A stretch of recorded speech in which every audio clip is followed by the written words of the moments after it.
What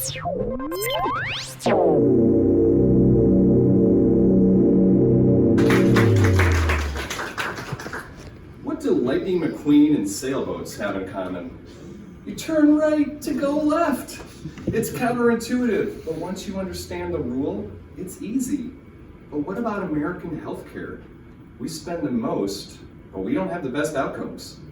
We have the best technology and innovation, but we can't actually pay for it.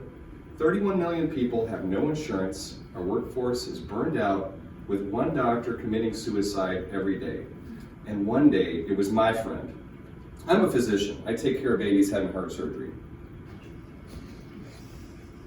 I'm here at ACBS because I was drawn to what's missing from the medical field. Over the last 20 years, I've had 9 different jobs, been to 60 different countries. I worked for Doctors Without Borders in Africa, worked universal healthcare in New Zealand. I've been burned out, depressed, and I've learned that our system is the opposite of ideal.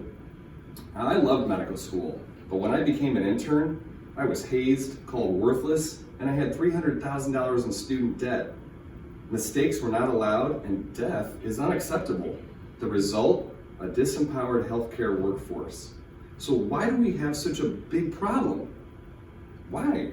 There's just too many cooks. You got insurance companies, attorneys, pharmaceutical companies, hospitals, indebted doctors, and they all have their own agenda.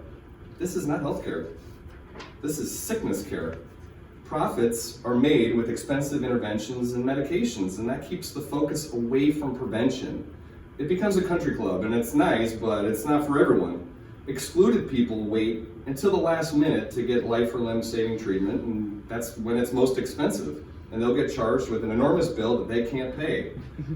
It's all become way too complicated, too expensive, exclusive, where we do last minute Hail Mary care for a lot of money.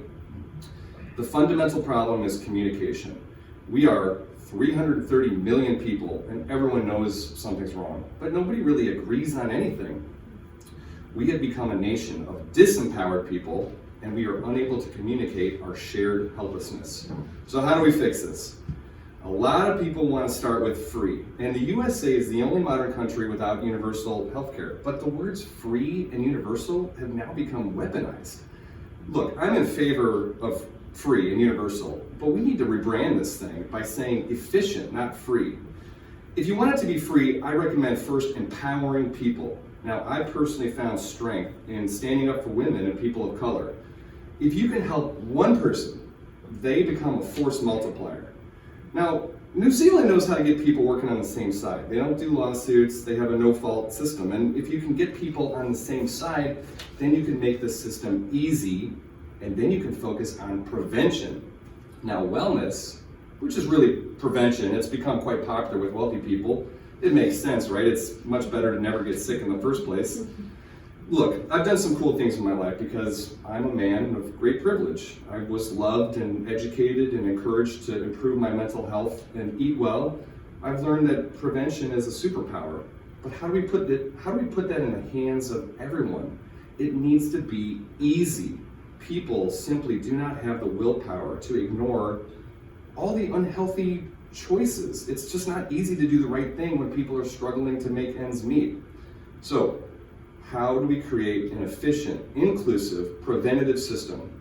I like to look at the blue zones. Now, these are the places in the world where people live the longest. You got Nicoya, Costa Rica, Okinawa, Japan, Sardinia, Italy, Icarus, Greece, Loma Linda, California. These people, they didn't even try. They didn't try to live the longest. They were successful because of their environment.